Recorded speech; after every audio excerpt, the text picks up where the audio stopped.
Forks. Well, they've done a good job on the penalty kill. East Grand Forks has not had a great power play this year, only 16%. Usually you get teams that reach the tournament, and you're talking about numbers in the high 20s, sometimes even over 30. Only 16%. They've had trouble just keeping the puck in the zone against this aggressive Hermantown kill. They've only scored 11 power play goals. The leaders are Kyle Weber with 3 and Messelt with 2, and that's it. They're the only ones out of single digits or single number. A break here at the line for Smith. And it's laid back into the corner. Smith after it behind the net. Smith left it there. A nice little drop for Krause. Krause works it to the side. He's trapped. Smith with it. Smith just out of the penalty box. So we're 5 skaters aside. And the puck is pushed into the corner. Eric Gass tried to go after it. Couldn't get to it. Smith behind the net. Smith back to the point. A nice play. There's Harris shooting. And we might have a player in the crease, so the whistle goes to bring a stop in the action. Oh, we're going to have a penalty coming up out of the crease as well. We'll tell you about it in a moment on the U.S. Bank scoreboard. It's now Hermantown 3, East Grand Forks 1. Back in a moment.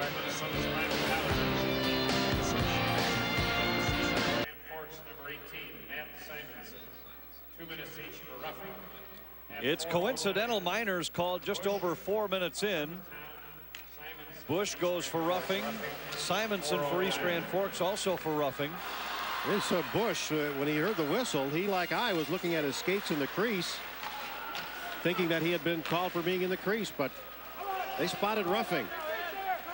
And it didn't take much to get the roughing penalty there. But at least they're even. And we're even and at full strength out on the ice. Coming up on the 5-minute mark of the period. Hermantown with 2 quick goals, 1 late in the second, 1 early in the third. We have a 3-1 lead. A long shot from the blue line by Beadall, who's off his skate. Beadall waiting for it again. Slap shot. They had a body in front. It comes dribbling in. There's a rebound, and it's pushed wide by Ekhoff.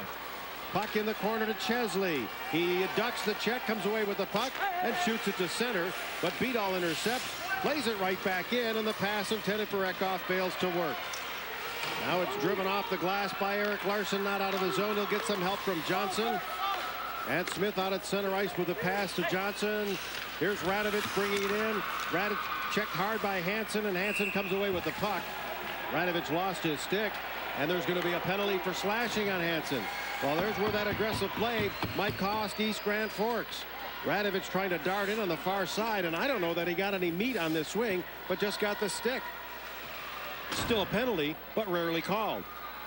And it may be frustration as much as physical play. That's stick to stick.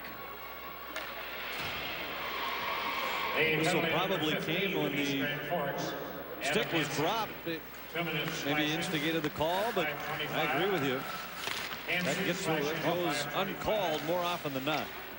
Well, technically it is written in the book. If you swing your stick, even if you miss, you can be called for slashing. But here, in stick-to-stick situations, rarely called. Bartlett can't get in past the blue line, Mike Anderson, but then he's hit hard by Bartlett. East Grand Forks shorthanded, a chance, and it's stolen away right in the slot, but turned over again to Shanson. They have a very aggressive penalty kill, the Green Wave do. A block at the line, Beadall, he keeps it in, and then finally it's controlled by Palmer. We saw it earlier on a penalty kill, how aggressive they can be, and actually had at one point an edge of 3-0 in shots on one particular shorthanded situation. In the corner, Palmer. Palmer again. Pass up the middle was knocked away by Shanson. Shanson gets the puck, drives it down the rink. Well, the penalty kill has certainly been the better of the 2 specialty groups for East Grand Forks, but they're running out of time. You need to make something happen, perhaps even while shorthanded. Now Knapp, he's jammed up on the far side by Matt Bai. And Bai comes in again on a forecheck. Here's Knapp once more. Hermantown being quite patient here, but again, they've got a 2-goal lead. They don't have to get real fancy on this thing, and the puck is dumped down the rink by Aaron Ekhoff. Well, you almost just hold serve with the power play at this point. Just take 2 minutes off the clock and go quietly. Schaefer And now back at the line. Oh, that was barely in by Messelt. Just kept it in on the line and shot at the same time. Messelt with the opportunity, and from center ice it's Schaefer to dump it in again. Puck rolls loose. Casey Hanksleben is tied up. Couple of seconds left on the power play. Both teams now even. And now that penalty is over as Adam Hansen steps on the ice. The Green Wave break out at center with the puck. Far side, here's Ellis trying to get a stride on the defender, but a good play by Eric Larson. And Hermantown has played it well from their blue line core here today. Jake Smith bringing it in. Smith runs right into a check. He is sent flying by Nick Beadall. Beadall is a tough defenseman. Ellis got it out. The Hawks dump it right back in. Gask gets it to center, gets it into Hermantown territory, and a good sweeping play by Mike Anderson to knock it loose and back at center. What a hit thrown by Beadall out at center ice. And this time they're going to get him. Yes, for interference. It's a tough guy to run into, but he puts his team back again behind that old 8-ball. East Grand Forks trailing on our U.S. Bank scoreboard. They'll be shorthanded on the ice in a moment.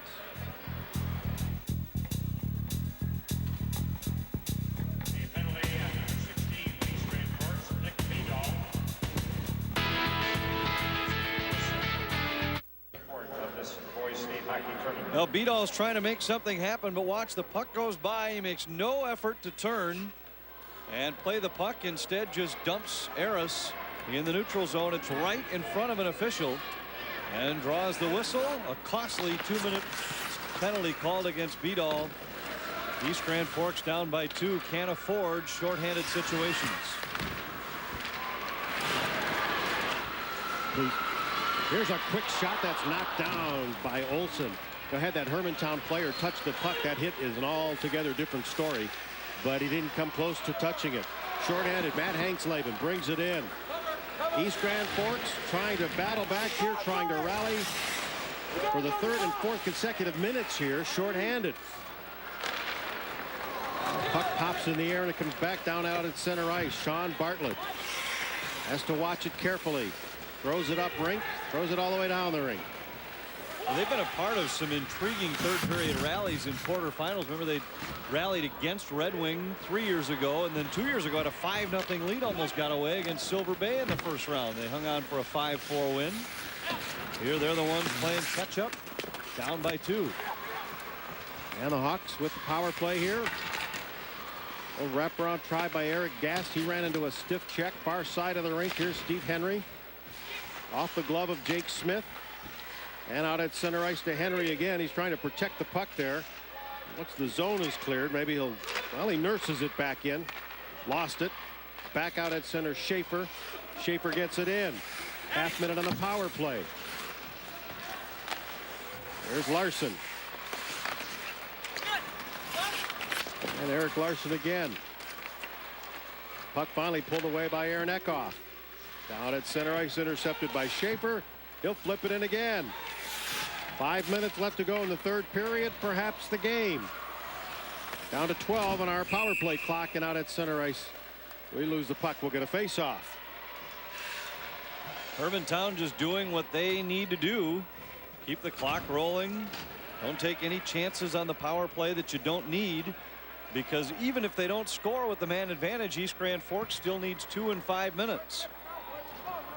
But quite honestly, I didn't think, after watching that second period, I didn't think Hermantown was going to have a chance to come back. But I also underestimated the abilities of B.J. Radovich, who was amazing on his last shift of the second period and the first shift of the third. And that's the difference in the game right now. Here's Radovich with the puck, dishes it to the right side. Palmer behind the net. Palmer centers it for Radovich, but it was tipped away. And East Grand Forks sweeps it away. That minor penalty is over. Beadall is back on, but here comes Radovich. The defense stumbles. Radovich shooting. Nice pad save by Mike Olsen. Kicked out the left leg to make the stop. And it's dumped out of the zone by Hanksleben, almost in desperation. Here's John Eastman shooting it in off the stick of the goaltender Olsen. And the Green Wave will try to set up, but they're not moving it very quickly. They had to lob it in the air to get it out of the zone. Instead, it's picked up by Tom Solom. He drops it in the slot, and the one-timer pushed wide. Sean Bartlett, and I'm not sure if the goaltender Buck got a piece of it or not. I think the shot just went wide. Now brought in by Johnson. Centers it in the slot. Great move by Knapp, and then lost control of the puck. Here's Solom. Plays it to center ice. A nice takeaway, and then a lose. They give it away. Beadall. 4 minutes left in the third, and stepping up is Weidrich to try to hold the zone. And back to pick it up now, Dave Johnson. Forced ahead on the near boards by Weidrich. Brought in now by Bush. He ran into a check. Beadall with the puck. Drives it to the near side. Munson goes cross rink. Gas turns to come back for the puck. And East Grand Forks can't get it going again as it's played back in by Bush. And a big check thrown by Bush again. He was going to take prisoners even if one of them was his teammate. Now back out at center ice, Hansen. Slips the check, shoots it in. And Buck leaves it behind the net. Anderson has to get rid of it in a hurry. Smith with a backhand pass got through to center but turned over to the green wave and flipped right back in by Gast. Puck will be covered up by Nate Buck and he'll be happy to hold on. He hasn't seen much rubber in this period. Here's a look at our U.S. Bank scoreboard. Hermantown with a 3-1 lead in less than 3 minutes to go. Selected during this year's tournament. The all-tournament team will be honored for ceremonies on Saturday afternoon. It's a good day morning. It's the way good days begin. It's a good day morning. And not much in the way of offense here in the third period. That's the way Hermantown wanted. Only 5 combined shots for the two teams. Although in those last couple of sequences, maybe the last minute and a half of game time, for the first time it started to look like the pace of the second period. Number 30, Sean Knudsen. Okay, I'll agree with you there. And that's the pace that East Grand Forks has to have in order to come from behind. They get a whistle here as they change goaltenders to catch a break, get that first line a bit of a breather. Time now to take a look. Some of our real big fans here tonight are Pearson's Hockey Nut Cam.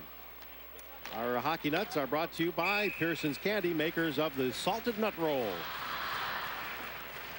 Well, the Hermantown It's a good fans, contingent from Hermantown. It certainly is, and they have reason to be excited.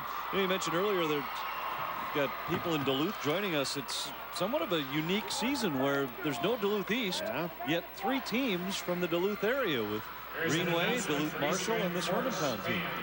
Oh, okay. East Grand Forks fans. You're going to stretch the suburbs out there all the way to Greenway, are you? Yeah, it's a suburb of Duluth. Outside sections 114 and 115. All right, well, I think once you get up there, if you can get there in an hour, then it's you can call it a suburb. That standard metropolitan statistical area, they'll be happy to include that in the population count. I tell you, sure. it can't be much further than like Burnsville from Anoka, or it can't be much longer. Right.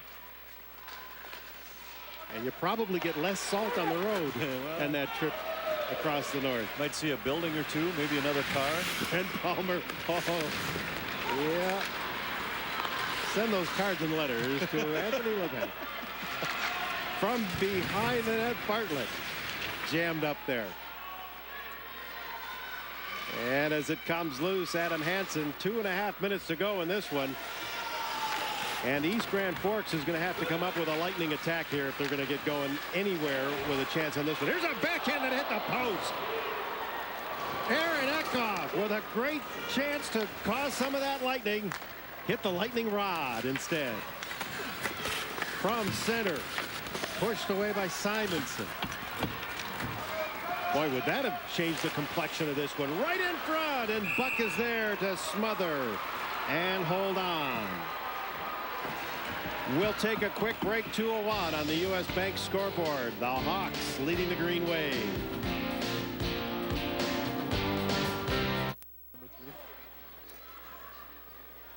Well, 2:01 to play, Frank, excuse me, but the couple of things that have to be concerning Hermantown, 3 or 4 good chances for East Grand Forks in the last 30 seconds.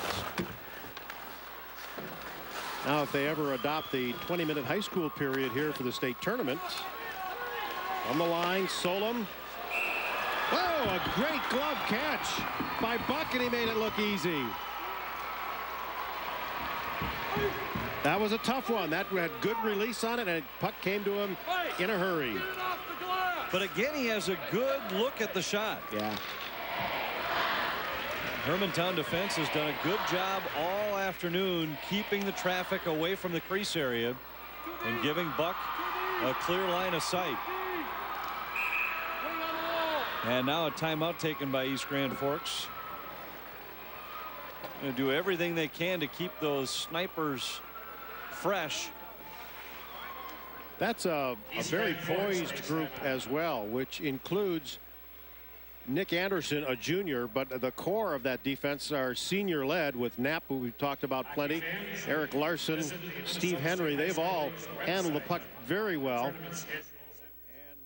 Bruce Brown has gone down to Eastman and Wyeth a couple of times tonight, so they've gotten all 6 of the defensemen in, which again, you don't see an awful lot of that in a high school tournament time. No, you don't. And he's had confidence to run him out there against just about everybody. This is a coordinated monthly test to the broadcast stations in your area. If this had been an actual emergency, official messages would have followed the alert tone. This concludes this test to the emergency. The confidence that he was going to, they knew they were going up against a top-notch goaltender in the other end in Olsen. These teams had scrimmaged each other earlier in the year at Warroad, and East Grand Forks had the better of it. So they knew they were going to have their hands full with this defensive core they were facing today. But when Buck made those stops early and showed the confidence that he was going to play well for them, I think the whole defensive group just started to play with a little extra jump in their step. And you mentioned Dan Knapp. He's been all over the ice and has shown the confidence to step up in the play offensively. On empty net at the East Grand Forks end, I think they may have put Sean Knutson in there for a little bit a while earlier. We didn't give him credit for being in the nets as a little bit of a slowdown to buy some time. Here now they pulled him for the extra skater. 95 seconds to go here in regulation, probably the game. Shanson out to center ice. By. And that long one from center ice finds the target. And that should do it for Hermantown rather convincingly now all of a sudden. Larson will get the shorthanded goal. It's only his 3rd of the year. And it's a smart play by Larson because he made sure he was across center ice before he flings it toward the net, therefore avoiding the icing in the defensive zone faceoff. The Hermantown fans jump to their feet as they know they are now on their way to the semifinal. And indeed, it'll be Larson all alone, a 5'8" senior defenseman who we told you was part of that group of a couple of sophomores that came to state 2 years ago, making the advance now. And they're going to take on the winner of our second game between Matamilai and Rochester Lords. And down to 1:20 to go. As much as East Grand Forks was impressive in coming out and taking control in the second period, I think Hermantown has been impressive in keeping their poise. Now, granted, when you get a guy like Radovich who can score 2 goals 34 seconds or 42 seconds apart, it'll help your poise a great deal when you're threatened in one moment and less than a minute later you're dealing from a position of strength. But they have been a very poised group out here today. They certainly have, and this is a team that's really playing their best hockey right now. Bruce Plant said he felt the section final was the best game they have played all year when they outshot Mora 43-12 in that 7-0 win. And this is a group that felt they should have been here last year, so they've been somewhat focused on getting back to that state championship game throughout this postseason run. And I think they've shown here this afternoon that they are definitely one of, if not the team to beat in the Class A field. They'll go shorthanded here with only a minute 2 to play, but it should be a non-factor. Actually, they won't. Coincidentally. Yep. A rough, and Spicer is going to get an elbow. Chris Spicer, and the roughing penalty on Jake Smith. There's a chance at the side. Buck holding his ground, and they get the whistle. That puck was loose, but the whistle goes when the referee loses sight of it. First coincidental minors of the game. And what has been a rather physical game, starting with the second period and carrying on here into the third. Number 11 of Hermantown, Jake Smith, 2 minutes for elbowing. Buck has been very good. He has been good. It hasn't necessarily been overly flashy, just been very solid, and that's how he has been billed. He made the one big glove save with about 2.5 minutes to go that could have really changed the complexion of the final minutes. But other than that, he's just made the stops he's supposed to make and handled the rebounds very well. Goalie needs to be flashy when the offense is running around in that zone, and the Hawk defense is not allowed East Grand Forks to run around. And the Hawk defense about 20 seconds away from celebrating a victory here. Big hit thrown back behind the net by Messel. And as it's pushed to center ice, Eric Gass gets it down the rink. He had cross center. There would be no icing. We're down to 7 seconds left as they shoot it around. The last swat to get the puck out of harm's way. And the horn will bring this game to an end, and Hermantown will advance to semifinal play with a very explosive offensive team and very steady defense. And atoning, as I sense in that pile there, they are atoning a little bit for last year's sins. I think that's in the backs of their minds. There's no question about it. And I think you have to start to look at that top combination of Eris, Radovich, and Palmer as what they are, which is probably the most explosive line in this tournament. And you can bet every Class A coach that's either here in person or watching on television is making note about what they're going to do to try and control that group, because when they're on the ice, look out. They've created offense out of nothing so many times in this game. Radovich made the big play on the third goal. He made another big play on the fourth, or the second and third goals rather. You just can't defense that. The old adage, you can't hit what you can't catch, and he was as slippery as can be. That 5'9" height advantage of his allows him to duck under a few guys' armpits and make his way to the net, which he did in his 2 goals tonight, giving him 30 for the season. Actually, we're going to run his total up now to 37. Came in with 35 goals, 75 points now for B.J. Radovich, and that is an impressive line. 71 career goals. And 149 career points. Likely hit a milestone in their semifinal game with point number 150, because I don't see a team holding him off the board here in this tournament. This Hermantown team has not been blanked all season long, and today they beat probably the top goaltender in this Class A field in Olsen and beat him 3 times.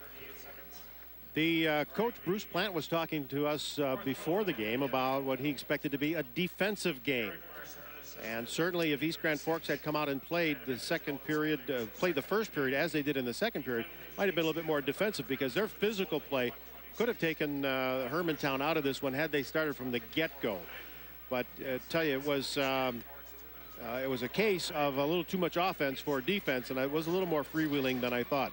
Ryan Lund is downstairs with one of the key players, one of the stars of this one, B.J. Radovich. All right, thanks, guys. B.J. Radovich, your main job for this team is to score, and you got that job done today, you and the whole line. Yeah, the whole line was great today. We concentrate on forechecking, getting the puck in, working their bigger defensemen. We feel that faster, quicker feet can beat them in the corners, and that's what we did. We cycled the puck, and we got the pucks in the net. Tell me a little bit about your goal at the end of the second, and then coming out of the locker room, beginning the third. You basically scored 2 goals within 45 seconds there. Yeah, like I said, my line mate forechecked. The defenseman gave it up. I just went in. Their defenseman laid down. I just went around them and shot it lower left. All right, BJ, congratulations. Good luck tomorrow in the semis. Let's bring in Nate Buck here, the goaltender for the Hermantown Hawks. And Nate, your defense gave you a lot of help out there. You had to make some saves, but you basically just had to stand solid there in the net and get a little help from the D, and you guys come out with the W. Yeah, I got to give a lot of credit to my team. They blocked a lot of shots in the lanes. Not much was getting to me today. And obviously, BJ and our first line and, the rest of the lines putting the puck in the net took a lot of pressure off me, especially after they tied it up. In the second period, East Grand Forks really put the pressure on you guys. You only gave up 1 goal. Did that give you some confidence, only giving up 1 goal, considering the amount of good shots you had to face there in the second period, excuse me? Yeah, that was a big confidence boost. I was just trying to keep my concentration, keep my focus, and go out there and get the job done. I knew if I killed the puck and didn't let them have any rebounds, we'd come out all right, so that was my main goal. All right. Nate Buck and B.J. Radovich, 2 of the stars for this day's game. The Hermantown Hawks win it 4-1. We will be back with the Northland Ford post-game report.